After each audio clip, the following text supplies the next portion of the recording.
दोस्तों, आज की इस वीडियो में हम लोग लो ब्लड प्रेशर को समझने वाले हैं कि आखिर लो ब्लड प्रेशर होता क्या है, किन लोगों में लो ब्लड प्रेशर की प्रॉब्लम देखी जाती है और इनमें कौन कौन सी दवा इस्तेमाल में ली जाती है। आज इसे ही सरल शब्दों में समझेंगे और यह हम सबको जानना बहुत इम्पोर्टेंट है। तो चलिए जानते हैं। तो पहले समझते हैं कि लो बीपी होता क्या है। तो आपको बता दो दोस्तों, किसी भी कारण से होने वाली ब्लड प्रेशर में कमी आने पर उसे लो ब्लड प्रेशर कहा जाता है, जिसे हाइपोटेंशन के नाम से भी जाना जाता है। और आपको ध्यान रहे कि जब भी हाइपो वर्ड लिखा मिले तो आप समझ जाना कि इसका मतलब कमी होता है, और अगर किसी भी वर्ड के आगे हाइपर वर्ड रहे तो आप समझ जाना कि इसका मतलब ज्यादा होता है। इसलिए बीपी के कमी होने पर हाइपोटेंशन कहते हैं और बीपी के ज्यादा होने पर हाइपरटेंशन कहते हैं। खूब सो इतना आपको क्लियर हुआ होगा इन दोनों वर्ड में। आमतौर पर दोस्तों बड़ों में ब्लड प्रेशर 90/60 mmHg से कम मिलने पर हम उन्हें लो ब्लड प्रेशर का रोगी कह सकते हैं। तो दोस्तों इस चार्ट के माध्यम से बीपी के नॉर्मल से लेकर डेंजर साइन को थोड़ा समझते हैं। तो जैसा कि आप देख सकते हैं कि नॉर्मल ब्लड प्रेशर की बात करें तो वो होता है 120/80 mmHg, जो नॉर्मल ब्लड प्रेशर होता है। वैसे ही 90/60 mmHg को लो ब्लड प्रेशर कहते हैं। और अगर 50/33 तक ब्लड प्रेशर गिर जाए तो यह काफी डेंजर ब्लड प्रेशर होता है, यानी कि इसमें पेशेंट की जान भी चली जाती है। तो इस चार्ट को आप थोड़ा ध्यान में रखिएगा। दोस्तों हम लोग बीपी को ऊपर और नीचे इस तरह से लिखते हैं, जैसे 120/80। इस ऊपर वाले प्रेशर को सिस्टोलिक प्रेशर कहा जाता है और इस नीचे वाले प्रेशर को डायस्टोलिक प्रेशर कहते हैं। इस चीज को भी आप ध्यान में रखिएगा। खूब सो इतना आप समझ गए होंगे कि लो ब्लड प्रेशर होता क्या है। अब आप इसका स्क्रीनशॉट ले लीजिए। और हाँ दोस्तों, आपको बता दूं, लो ब्लड प्रेशर आमतौर पर 3 प्रकार का होता है। पहला सिम्प्टोमेटिक हाइपोटेंशन, दूसरा एसेंशियल हाइपोटेंशन और तीसरा ऑर्थोस्टैटिक हाइपोटेंशन। अब थोड़ा इन तीनों को शॉर्ट में समझ लेते हैं। सिम्प्टोमेटिक हाइपोटेंशन की अगर बात करें तो इस प्रकार के हाइपोटेंशन में रोग की सीवियरिटी के अनुसार एक्यूट तथा क्रोनिक सिम्टम प्रकट करते हैं। इसमें डिफिकल्टी इन ब्रीथिंग, यानी कि सांस लेने में दिक्कत होती है, पोलर स्किन, स्वेटिंग, पसीना आने लगता है, वीकनेस, कमजोरी होने लगती है। कभी कभी ब्लड प्रेशर कम हो जाने से पेशेंट अनकॉन्शियस हो जाता है।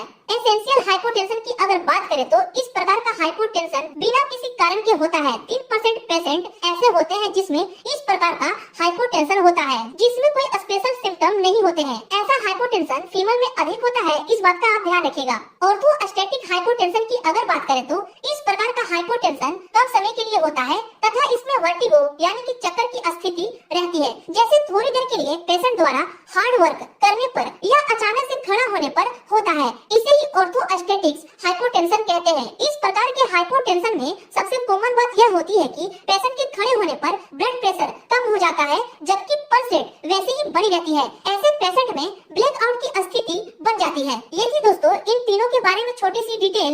इन तीनों को आप जरूर याद कर लीजिएगा, यह इम्पोर्टेंट है। अब आप इसका भी स्क्रीनशॉट ले लीजिए। दवाओं को जानने से पहले दोस्तों आप ये भी जान लो कि हाइपोटेंशन किन कारण से होता है। तो वो कारण है फिजिकली वीकनेस, यानी कि शारीरिक कमजोरी होने पर बीपी कम हो जाती है। शरीर में पानी की कमी तथा टाइम पर भोजन न करने से भी बीपी लो हो जाती है।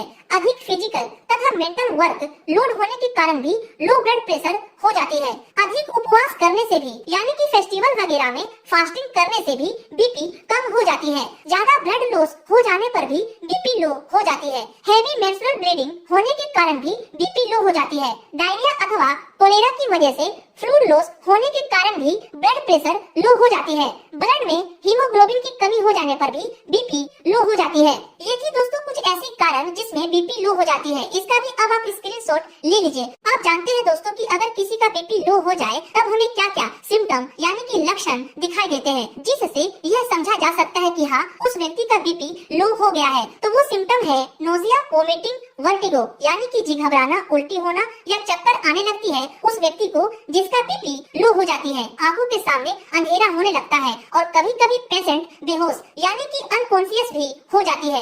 हेड, सिर दर्द, वीकनेस यानी कि कमजोरी, डल फेस एंड लेजीनेस, ये सब सिम्टम के आधार पर हाइपोटेंशन को पहचाना जा सकता है। और वैसे भी दोस्तों स्फिग्मोमेनोमीटर से देखने पर अगर ब्लड प्रेशर 90/60 तक मिले तो लो ब्लड प्रेशर समझना चाहिए। अब आप जल्दी से इसका भी स्क्रीनशॉट ले लीजिए। अब जानते हैं दोस्तों ब्लड प्रेशर की कमी हो जाने पर इस्तेमाल की जाने वाली दवाओं के बारे में। तो वो है फ्लोरिकोड टैबलेट, जिसका कॉम्पोजिशन फ्लूड्रोकोर्टिसन टैबलेट होता है, जिसका काम हमारे ब्लड वॉल्यूम को और ब्लड प्रेशर को बढ़ाना होता है, जो ऑर्थोस्टैटिक हाइपोटेंशन के थेरेपी में यूज करते हैं। इसकी डोज की बात करें तो 100 से 200 माइक्रोग्राम पर डे लेना होता है। नेक्स्ट टैबलेट है सिपमिडो के नाम से, जिसका कॉम्पोजिशन मिडोड्रीन होता है, जिसका काम लो ब्लड प्रेशर यानी कि हाइपोटेंशन को ट्रीट करना होता है। इसको खाने के बाद हमारा ब्लड प्रेशर इंक्रीज होता है। इसके डोज की बात करें तो 2.5 mg से लेकर 10 mg तक ओरली लेनी होती है हर 8 घंटे के बाद। नेक्स्ट टैबलेट है डेस्टिनोल, जिसका कॉम्पोजिशन पाइरिडोस्टिक माइंड टैबलेट होता है।